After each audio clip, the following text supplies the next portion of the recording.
ఈరోజు వాళ్ళు నన్ను ఒంటరిగా విడిచిపెట్టేశారే అనుకుంటూ ఎంతో వేదన చెందుతూ ఉండడం మనం చూస్తూ ఉన్నాం.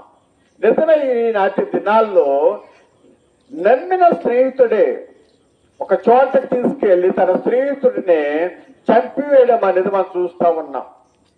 ఎన్నో భయంకరమైన పరిస్థితి.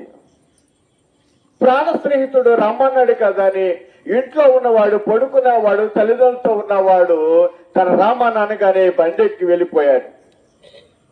తనము ఆ స్నేహితుడు ఏం చేస్తాడంటే ఒక తెలియని ఒక మారుమూల ప్రాంతానికి తీసుకెళ్లి తనని హత్య చేయడం అని జరుగుతుంది. ఎందుకంటే నాకు నచ్చిన అమ్మాయితో అతను మాట్లాడుతున్నాడు కనుక, అతను నాకు అడ్డుగా ఉంటూ ఉన్నాడు, నాకంటే మంచి మార్కులతో ఉంటూ ఉన్నాడు, మంచి పొజిషన్ లో ఉంటూ ఉన్నాడని వార్తలేని వాడు అసూయతో తన సొంత స్నేహితుడిని, ఇద్దరు మంచి స్నేహితులు ఉండేవారు, చంపివేయడం మనం చూస్తాం. ఇలాంటి వార్తలు ప్రతిరోజు కూడా మనం వింటూనే ఉన్నాం.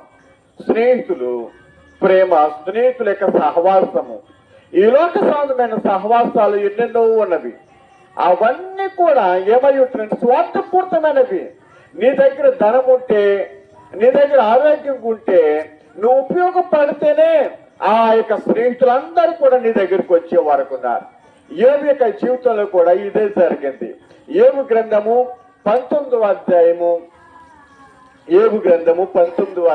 19వ చూద్దాం. బైబిల్లో కొన్ని విషయాలు మనం జ్ఞాపకం చేసుకుందాం ఈ రాత్రి వేళ. నా ప్రాణ స్నేహితులకందరికీ నేను అసహ్యుడనైతిని, నేను ప్రేమించిన వారు నా మీద తిరుగుబడి ఉన్నారు.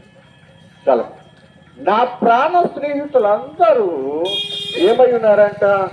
నన్ను అసహించుకుంటూ ఉన్నారు. నా ప్రాణ స్నేహితులందరికీ కూడా నేను అసహ్యమైపోయాను. నా బంధువులందరూ కూడా నాకు దూరంగా ఉంటూ ఉన్నారు.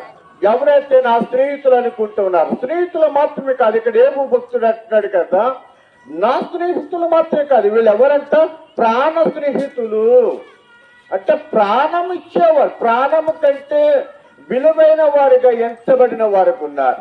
నా ప్రాణ స్నేహితులు వారందరికి కూడా నిన్ను అసహ్యమైన వాడిని అయిపోయాను,